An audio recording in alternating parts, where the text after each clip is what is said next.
Hello and good morning, Ian. How are you doing today? Mate, I'm doing very well. This is all very exciting. I'm on US radio. I've made it. I can finally leave Britain behind. Really? You know, one of the things about modern day technology, I mean, you being a part of Peacock now, that means it's not just US, you're global. You're in every single country on this planet. I'm global, baby. I'm going to be going to, Zimbabwe, Sweden, you name it. I'm doing it. Well, you know, one thing that really captures my attention on Love Island Games is the fact that you guys are in Fiji. I mean, of all the places to go, you went to the top of the notch. Top shelf stuff there, dude. Yeah, man. I mean, the guys that were out there were just like, it's just blown out. It's like not real, if that makes sense. Right. It's just such a beautiful place. And far for the Brits as well. The Americans, it wasn't as bad, but it's not the sort of place you would just go on a leisurely holiday in the UK. You've got to really schlep it up to get there. So yeah, real honour to be able to film in a beautiful place like that. Especially, I'm from Scotland. It rains every day bar one. I've got webbed toes. It's so wet here. What do? You walk outside in Fiji and go, shouldn't it be raining right now? Come on, what's going on here? I mean, did I miss something? I'm not swimming. What's going on here? I can't even eat soup in Scotland if the bowl fills up quicker than you can eat it. Hey, one of the big superstars on Love Island Games is the fact that you guys believe in second shots at love. And I think that's very important right now because there's a lot of breaking up going on around the world. And I think that you guys are setting the tone and saying, hey, look, okay, you broke up. Okay, let's have a second shot here. Let's give you another chance. Exactly. There's two things. One, we're giving people a second chance. And then two, for the audience, as you'll see on Wednesday on Peacock when Love Island Games happens, we're also giving second chances to people who are very funny and good on telly, which is obviously a little Brucey bonus for everyone. Yes, we're giving them a second shot, but only if they add value to a television program, which I think is fair enough. You know, one of the things that's really big here is the fact that you're on Peacock. I am a huge Peacock fan. I mean, that is my go-to when it comes to the smart television. What is it like for you as that comedian to be able to reach beyond Comedy Central, that you're someplace now where all of a sudden it's like, oh, he's on Peacock. He's the guy. Yeah, I know. It's do you know what it is, man? It's really interesting because I know about Peacock mainly because I'm a big soccer fan, so that's where I sort of watched all the 3:00 games on that. So I don't really know much about it, and it's only now that I'm doing all these radio interviews and stuff, I'm going, wow, like this could. I've sort of broken into this mad market, and America's the dream for a performer. Like, do you know what I mean? I'm obviously very privileged to have the success that I've had in the UK, but you go to America, it's funny, like America's almost famous on its own right. Like, do you mean you walk around New York and you're like, I've seen this on Spider-Man. Do you know what I mean? Like the whole place is like got that vibe about it. So yeah, it's mad. Like when I put stuff on my Instagram or whatever, and there's like guys going, hey, can you do a show in Connecticut? And I'm like Googling where Connecticut is. It's like really fun, man. So yeah, it's a real honor. And also like the show itself, like I didn't know what it was going to be like. Obviously, like Love Island UK, we've been doing it for a long, long time, and the US team have just absolutely smashed it, man. They just totally get it. They've made it a really good show. So it's sort of like an honor to be part of it, really. How do you keep yourself from lending a helping hand to coach somebody who's struggling a little bit? Because I would be that person that would say, hey, whoa, stop. Turn off the cameras. Let me tell you something that I've learned.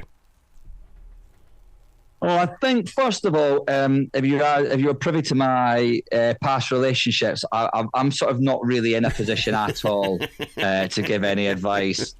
I got basically my advice would be like find a very tolerant woman who would eventually become your wife. That's my sort of advice. Very beautiful, kind person that puts up with your absolute nonsense. But yeah, what is for me is they're so young. That's like sometimes I just feel like going, because you know what heartbreak's like when you're in your early 20s. Then you go around the block a few times and it's like water off a duck's back by the end. But yeah, it means a lot to them, these guys. And the ego's involved as well because they sort of know they're being publicly dumped on television, which doesn't help matters at all. See, I can relate with that about finding a tolerant woman because, I mean, creative people need to come out, just come out and say, look, I'm creative. I'm going to be weird. Okay, if you can't handle that, okay, then we're not good. Because, I mean, we do think in ways that really are different than the average person.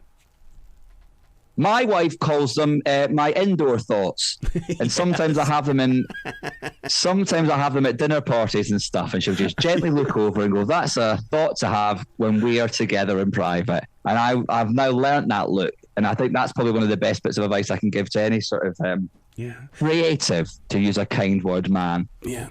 Love Island Games on Peacock. What you guys do, one of the things that I find myself challenged by is the fact that the goal is to join a team, is to work together, and sometimes that's difficult for a lot of people to be able to work with people you don't really know, but you got to get to know them.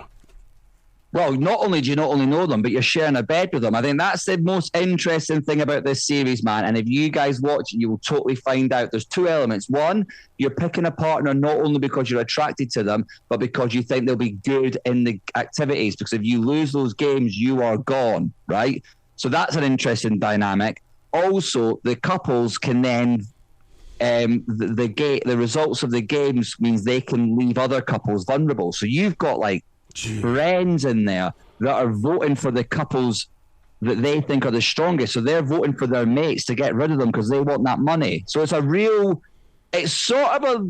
weird dynamic that runs subconsciously through the real Love Island. Like, why are they actually picking these people? Is it part of a game, or is it love, or what is it? Whereas that now we've got it in the forefront. People openly say, I want this person because they're big and strong, and I want to get rid of this girl because I think she's better than me. And it's like, it adds a really interesting dynamic. Do you get to be with them in the way of getting to know who they are as people, or do you have to be on the outside lines making sure that, hey, look, that's right, I am the host. I can't go in there and participate with the process? Yeah, I always try and stay fairly neutral. In the UK one at the very beginning, when I was a younger man, I sort of befriended a few of them. I'm still friends with a few of them to this day. I officiated one of the couples that are still together. Aww. One of their weddings. It was a lovely day. I think as I'm a bit older now, I feel like, it feels like a young person's game. Let them have their fun. They don't need a 35-year-old dad with his belly hanging over his Speedos walking over and giving them advice. They've just had this amazing moment. They don't want me ruining it. So I try. They're obviously, I still see a lot of them. I've not seen the Americans yet, actually, because I've been over to the US a few times recently, but it's always very fleeting, like work, or like I was in Vegas for a few days the other day for very much not work. And so, yeah, but I would like to get a decent time in America, maybe do some gigs out there and meet some of them. It'd be really nice to. So it's like I also watch them on the telly, so I sort of look at them like, oh my God, you're the guy off Love Island. Do you know what I mean? Because I'm just watching them. So true. Yeah, because you're going on tour next year anyway. So, I mean, I really do look forward to seeing you maybe on this side of the planet. Yeah, I'd love to get over the Atlantic, man. I'll go via Ireland. My wife's Irish, so I can even get pre-clearance in Ireland and make it even more easy. You lot let beware of the Irish, man. You let them in no matter what, and I'm here for it. I'm getting my Irish passport and I'm coming over. But yeah, I'd love to do a tour. And also, me and my wife, before we had children, we coast to coasted it. A proper American old 90s convertible Mustang, and we landed in. Where did we land in? We landed in basically west to east coast, the whole way across. We went everywhere, man. We were in we're riding horses to went to Vegas to the lot. So I'd like to come back and do shows there and see what they're like and see if anyone comes. Yeah. And if they're not all just Brits. More importantly, I've got enough of them over here. I want some Americans, please. Well, Iain, you've got to come back to this show anytime in the future. The door is always going to be open for you. Oh man, that's really kind of you to say, and thank you for having me. It's dead. Like I said, honestly, I feel like I'm in a Marvel film doing American radio. It's crazy. Well, you be brilliant today, okay? I will be. You be brilliant. Yes, sir.